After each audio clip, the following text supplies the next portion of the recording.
It is a case of the Mondays, orange and blue today, presented by Sean Ponda, Cecil Lammy, Andrew Mason, counting you down to the hits. Speaking of hits, Kareem Jackson hits. Oh, gosh, you had to go there, didn't you? I mean, it kind of fits, right? Play the hits, but you don't want to play hits like this that are adjudged by both the game officials and the league muckety mucks to be illegal. Here we are with Kareem Jackson, everybody. We're going to get to all that and more. It is Orange and Blue today, Monday edition. Sean Ponda, Cecil Lammy, Andrew Mason, talking about this Denver Broncos team coming off of a win. Mace, that doesn't happen very often. So I hope you're doing fantastic today. We do have a Broncos win to talk about. Conflicted a little bit about that win. We'll get into that a little bit later. But let's talk about Kareem Jackson. Now suspended 4 games. An appeal can be made. I anticipate it will be made, Mace, because, you know, the league's sending a clear message, and I thought they did when they threw him out of the game against the Packers on Sunday. They're sending a clear message, and he can appeal. I would not at all be surprised if we're talking about a 2-game suspension on appeal rather than 4 games, but I think this is going to be a multi-game infraction and suspension for Kareem Jackson. And if it's 2 games, then you're talking about Kansas City and Buffalo, which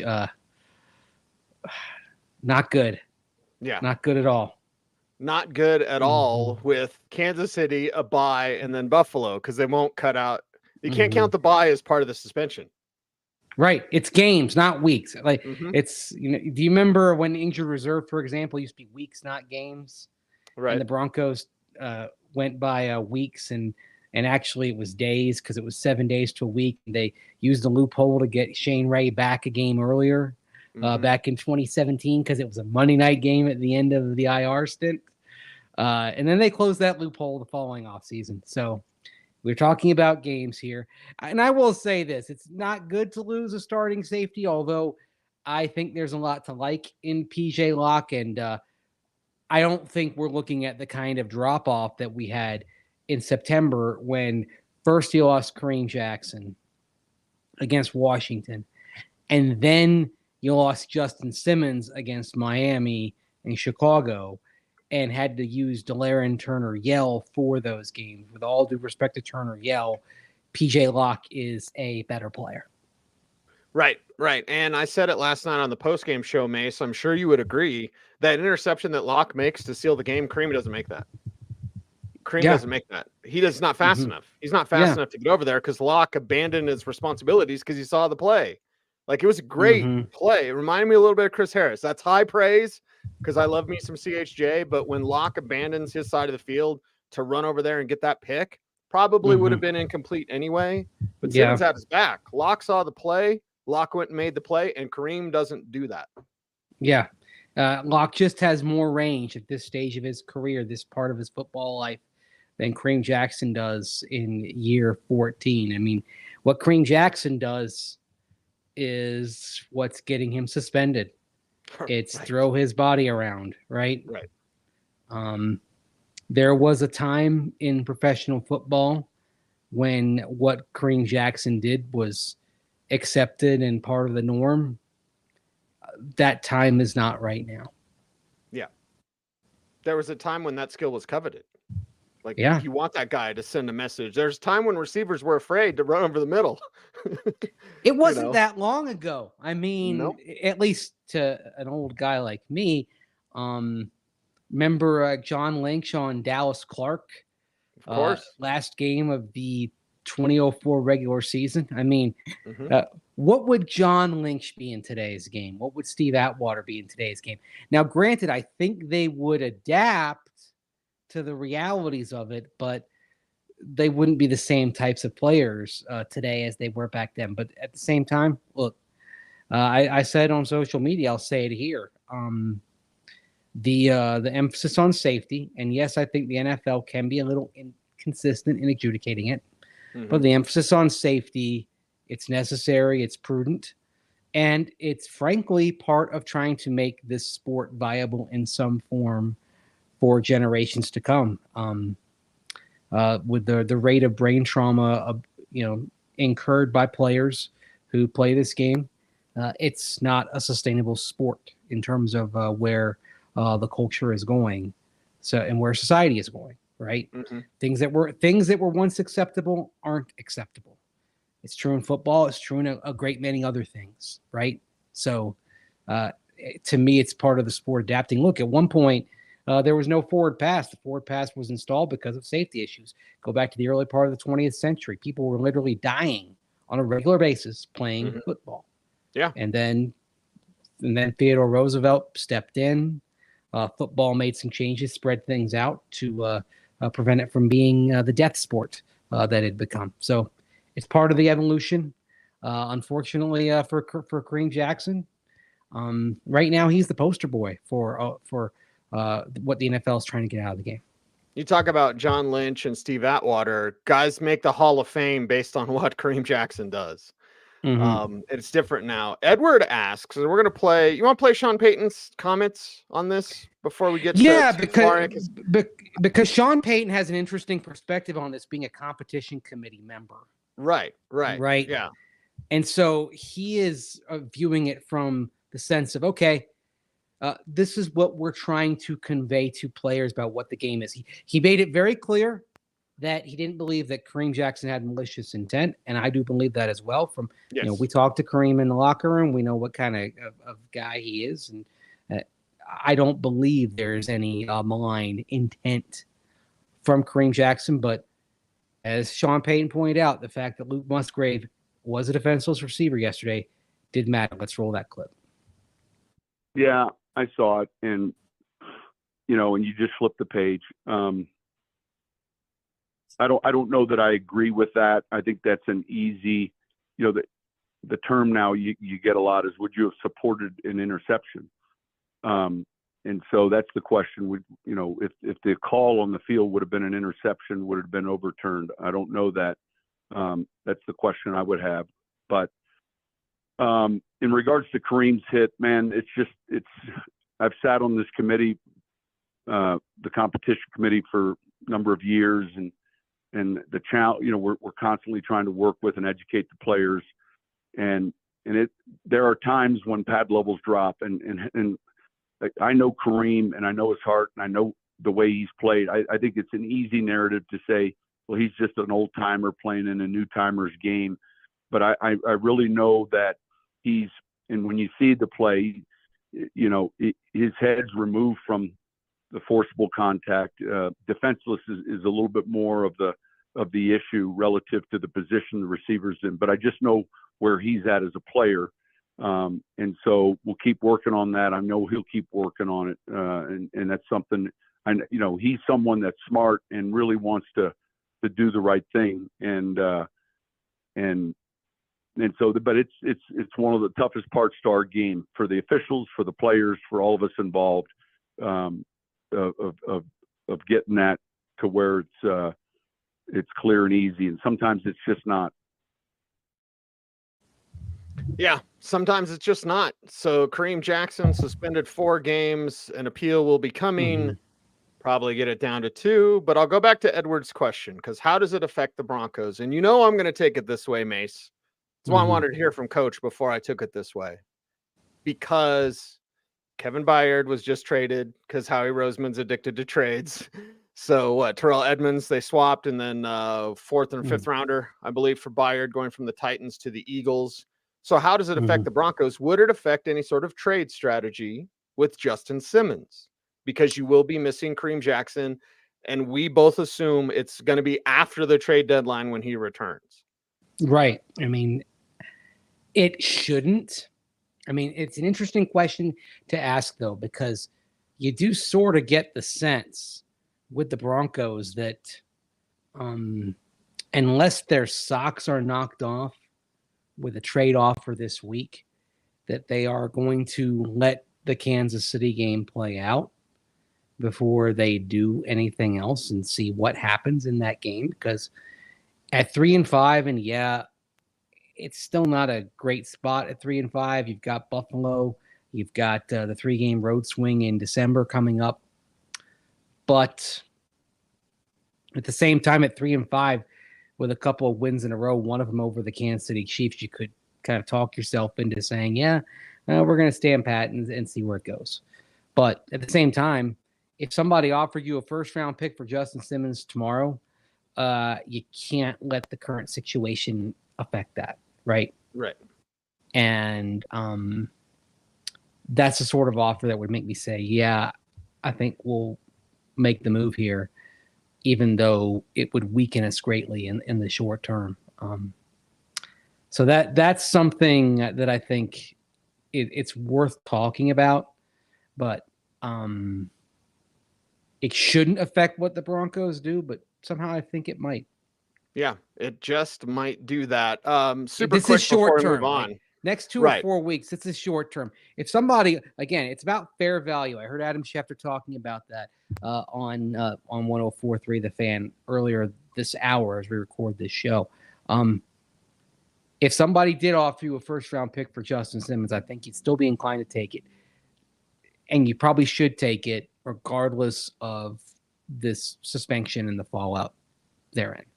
Would you take what the Titans got for Byard, who's an accomplished player in his own right, and they got a 4th and a 5th and Terrell Edmonds for him? So is that enough? To me, no. But also, if that's the market, Byard, Simmons, Byard, not necessarily the same player, but accomplished defensive backs who Byard didn't get you a whole lot. And maybe you don't need Terrell Edmonds in return. So instead of a 4 and a 5 in Terrell, now you're talking about a 2 and a 5. Like that would make sense to me because honestly, I don't think you're getting a first-round pick for Justin Simmons. But if you give me a 2 and a 5, that's something I have to consider. Right. I think so. The Byard deal I wouldn't take, but that's why I said like a first-round pick. Look, with Simmons, you're talking about a guy who just had an interception against the Chiefs week and a half ago off of Patrick Mahomes. Nobody has picked off Patrick Mahomes more than Justin Simmons, and that's the sort of thing that matters. Joe points out maybe with Kareem Jackson out, we can see JL Skinner, Riley Moss play. Instead, they're always inactive. Well, I mean, Moss had been active, but then he moved to inactive on Sunday.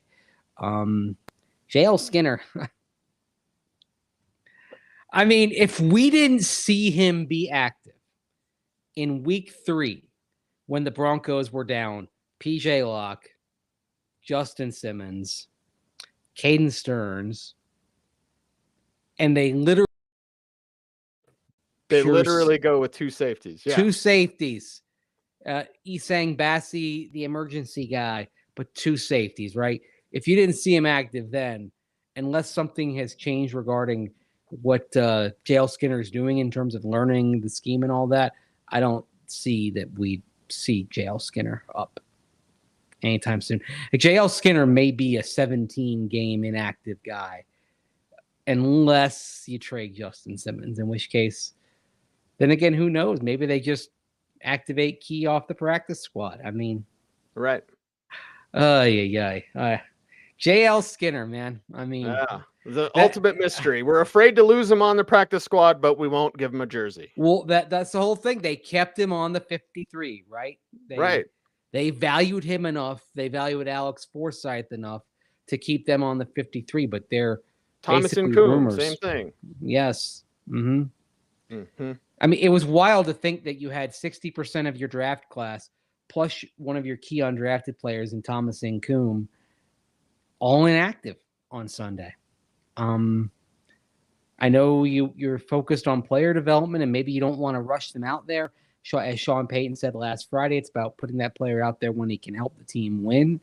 But at some point, you got to, like I said, you got to push you got to have the bird leave the nest and see if it can fly, right? Don't you have to learn that? Yeah. Sometime we're waiting. We're still waiting. Paul gives me a great idea. You and I have taken liberty with our Halloween costumes, Mace. I'll tell you more behind the scenes. We want to surprise y'all on Halloween. But he says we're the football brothers. We should take a photo, like a photo shoot for Orange and Blue today where we're doing like the Step Brothers pose. You know what I mean? Oh, yeah. That'd be funny. Could wear the sweater vest, right? The sweater vest, you got to kind of be looking off in space a little bit. Mm-hmm. Yes. Football stepbrothers. Mhm. That's right. And then Namor chimes in. I'm sorry I do that to you. I'm sorry. Virginia. There. Yeah. Are See? you happy now? Yes, we're happy Said now. like a native. Are you happy Shake it that off. Now, what are we doing referencing Taylor Swift? By the I way, is guess. Taylor Swift coming to Denver this weekend? That's the question. I suppose that's what people are waiting to ask. Yes. Lots of emotion for Sean Payton. Talking about emotions in games, Mace, why did this comment from Coach Payton today, kind of draw your interest? And why are fans so like, oh my God, he's so emotional? It's like, well, that's kind of who he is. People saw him yelling at Vance Joseph yesterday. That's basically where this came from. We've seen him yell at VJ before. He's going to yell at him some more. We saw him and Russell kind of was like a death stare or whatever. Like, well, we know that Sean Payton is a Bill Parcells protege. What did Bill Parcells do? He yelled at people. Like, I mean, there was an exchange and it was caught on camera once, and he's yelling at Phil Simms and Phil's yelling back at him, and Parcells goes, "Shut the up. Bleep up." I should have just said bleep. Shut the bleep up. I'll bleeping play, or I'll bleeping coach, you bleeping play. You got it? And Simms is like, "Yep, I understood that." He understood that. Sean Payton, when asked today, talked about why he's so emotional in games. Look, me getting emotional and angry during games is nothing new, and so maybe it's new a little bit here, but whether it's Vance or whether it's Joe Lombardi or Zach Street, the line coach, or whoever's, there'll be a number of times where that takes place, and then literally 2 weeks later, someone will mention it, and I will not even have remembered it, and so that's just in game. But I think there's an element of wanting it to be not perfect, but man, what it can be.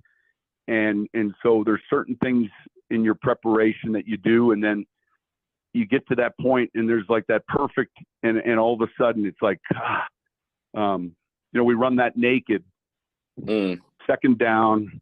I don't know what the down and distance was, second and whatever. And we're in a heavy personnel grouping. We get the pick on the Sam linebacker. We're up onto the corner route. Javante's in the flat, and the throw is low and away. And Javante, he could have caught it, Russ.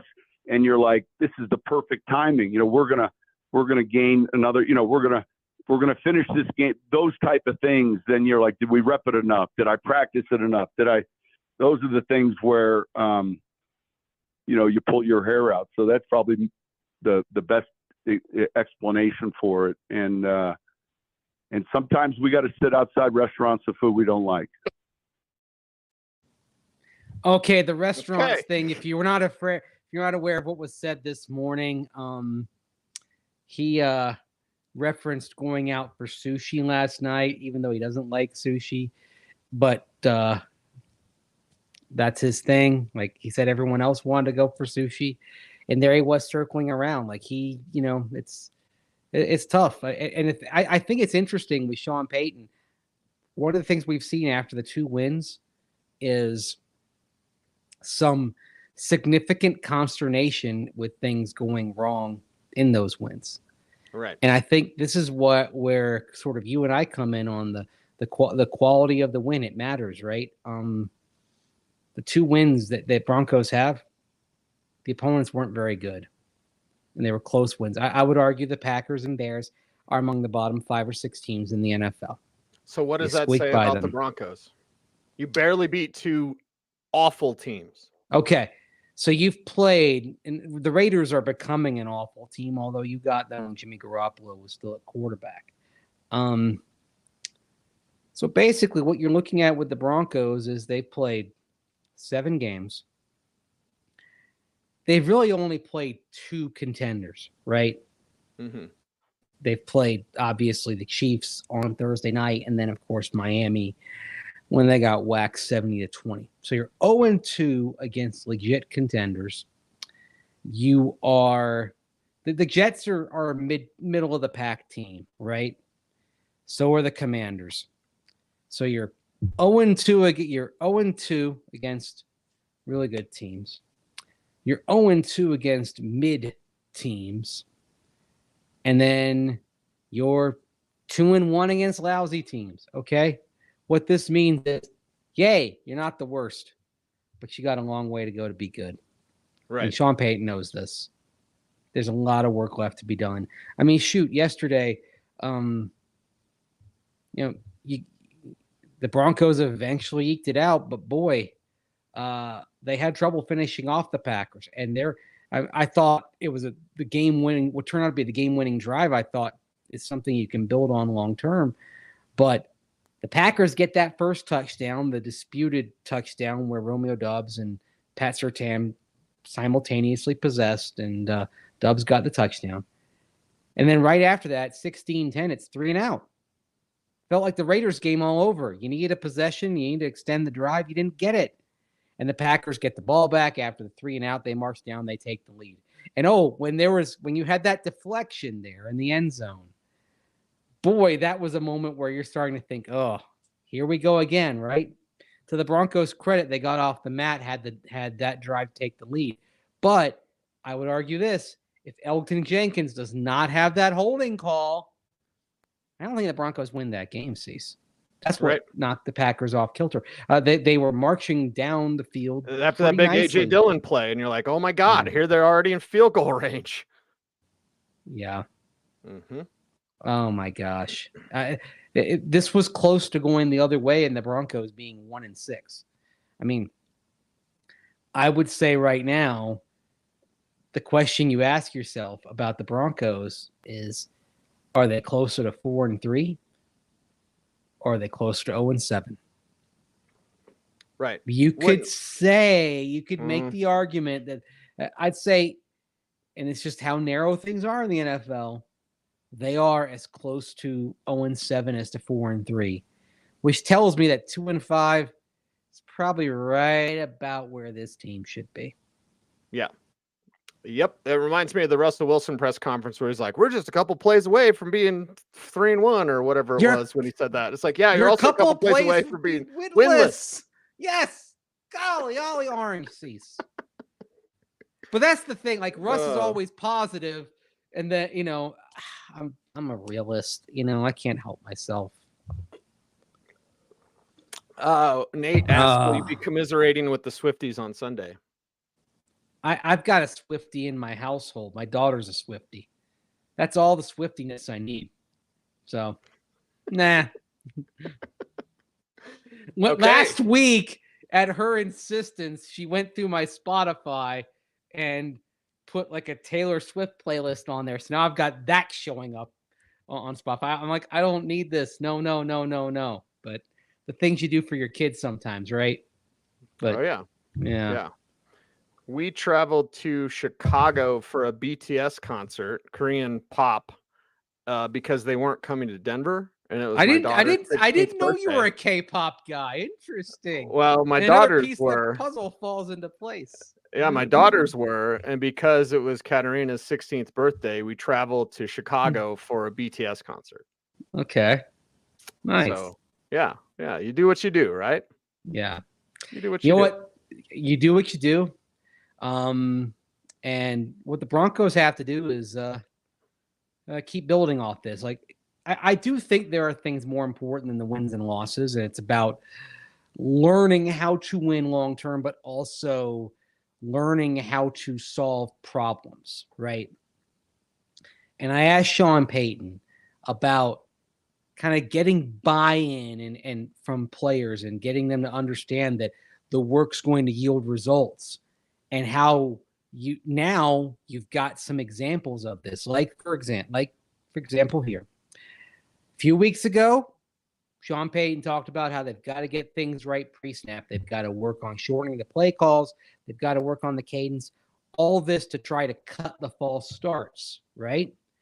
Well, yesterday, Mike McGlinchey had a false start. The significance of that is the only false start the Broncos have had in the last 3 games. So you see the work being done and yielding results, So what does that lead to going forward? Hey, let's roll that footage and find out. Hey, Sean, a few weeks ago, you mentioned pre-snap process and cleaning that up. And the last 3 games, you've only had 1 false start. So when you've had success like that, how does that help you in terms of teaching concepts going forward when you can say, okay, we worked on this, we got the results that we needed to get, and having that lesson going forward? Yeah, look, I think it's a good point. I think at the beginning of last week, I referenced to you guys, I had referenced to our team. You know, there have been a number of examples. I used the Lions last year as an example at 1-6 and then flipping the switch.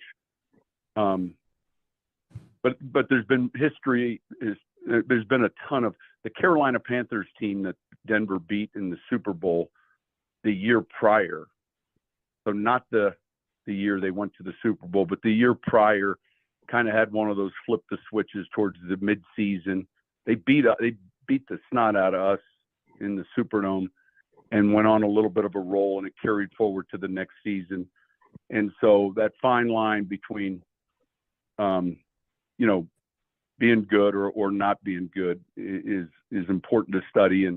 And one of the things I think in both those cases, but let's take Detroit, for instance, that flip, that change, if you will, really had a lot to do with takeaways and giveaways. And I think it's where ours has to start. You know, we were good yesterday with no giveaways. We had the takeaway late in the game.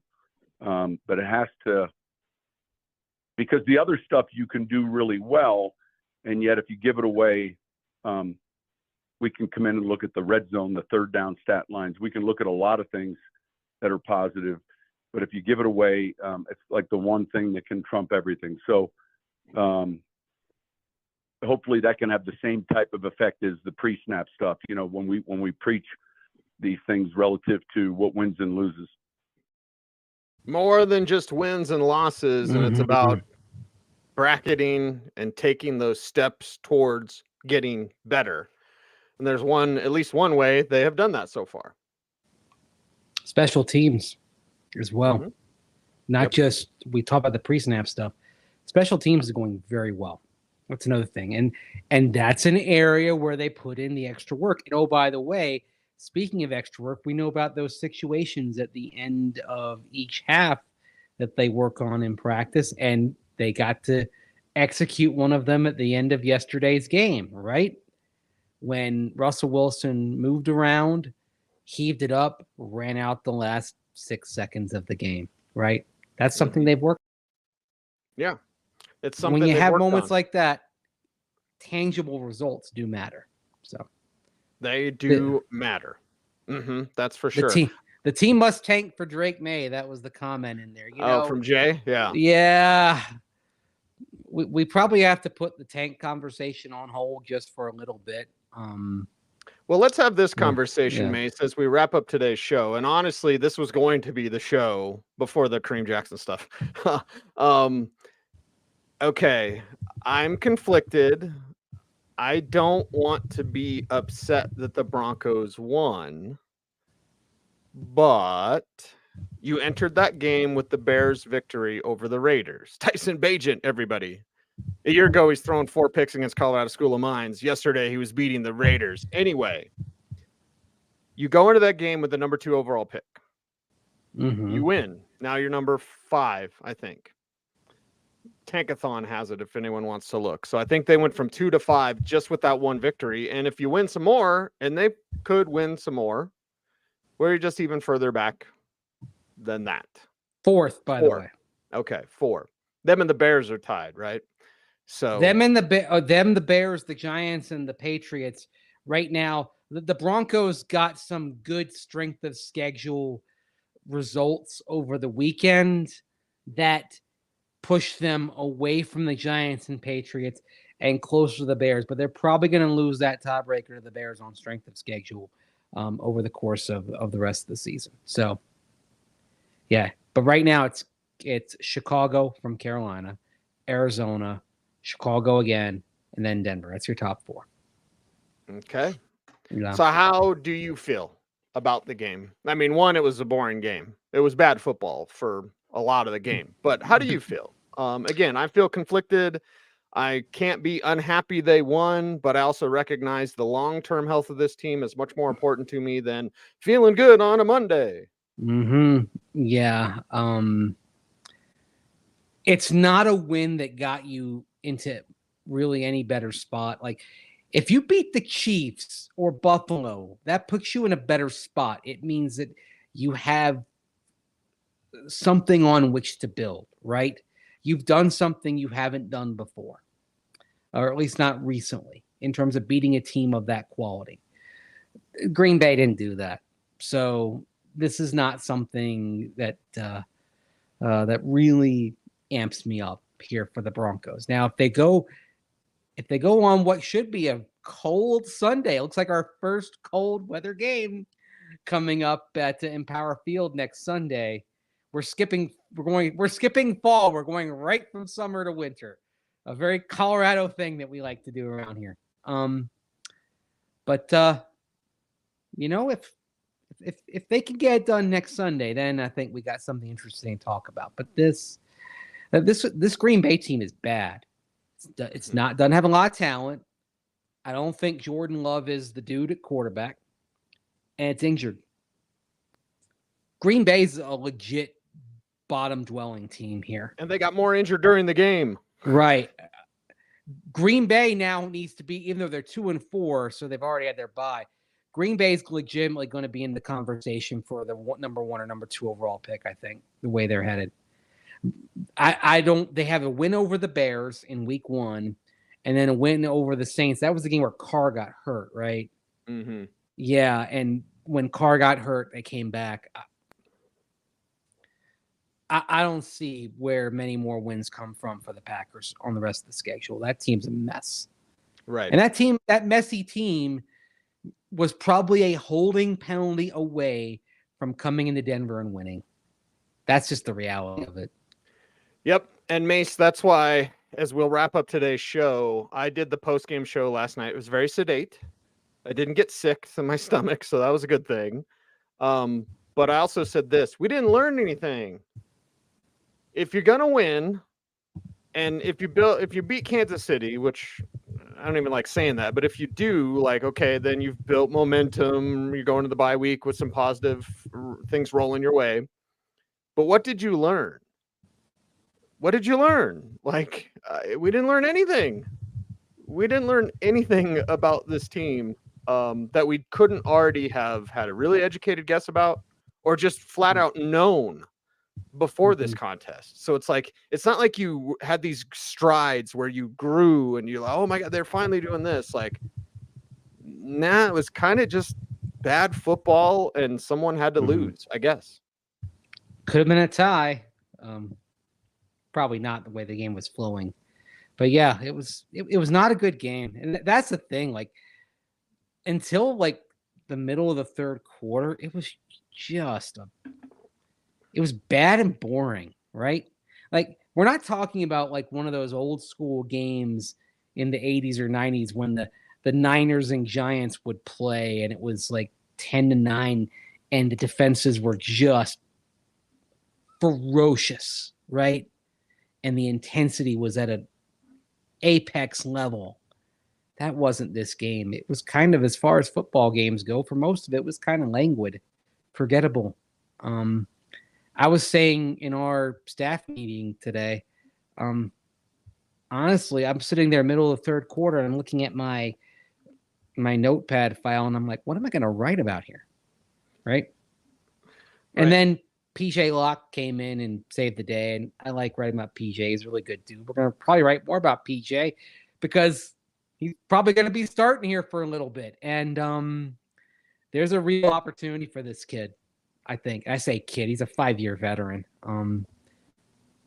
There's a real opportunity for PJ here. And all respect to Kareem Jackson, I hope PJ seizes it. Yep.